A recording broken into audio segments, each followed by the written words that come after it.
நலங்கு மாவு பண்ணுறதுக்கு பாசிப்பயிறு, கடலைப்பருப்பு, கோரைக்கிழங்கு, காய வச்ச ஆவாரம்பூ, காய வச்ச பூலாங்கிழங்கு, வெள்ளை மஞ்சள் சொல்லுவாங்க, அப்புறம் கார்போக அரிசி, பாதாம் பருப்பு, கஸ்தூரி மஞ்சள், காய வச்ச ரோஸ் பெட்டல்ஸ், வசம்பு ஒரு 3 பீஸ் போதும், வெற்றி வேறு இதெல்லாம் எடுத்துக்கலாம்.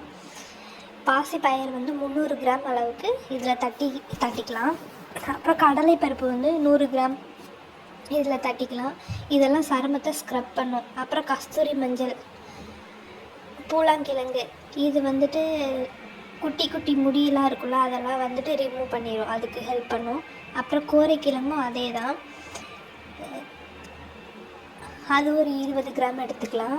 கஸ்தூரி மஞ்சள் 20 கிராம் எடுத்துக்கலாம். அப்புறம் கார்போக அரிசி 20 கிராம் எடுத்துக்கலாம். பாதாம் பருப்பு 100 கிராம் எடுத்துக்கலாம். வெற்றி வேர் 20 கிராம் மட்டும் எடுத்துக்கலாம். இது உடம்புக்கு நல்லா குளிர்ச்சி தரும். ப்ளஸ் இதோட ஸ்மெல் சூப்பராக இருக்கும். இது ஸ்கின் டிசீஸஸை ப்ரிவென்ட் பண்ணும். ஸோ அதையும் நம்ம இது கூட ஆட் பண்ணிக்கலாம்.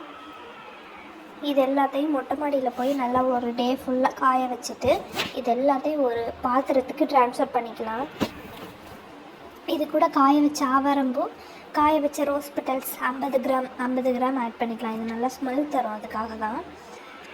அப்புறம் நம்ம இந்த மாவு அரைக்கிறோம்ல, இது ரொம்ப நாளைக்கு வண்டு வைக்காமல் இருக்கணும் அப்படிங்கிறதுக்காக இது கூட வசம்பு 3 பீஸ் சேர்க்க போகிறோம்.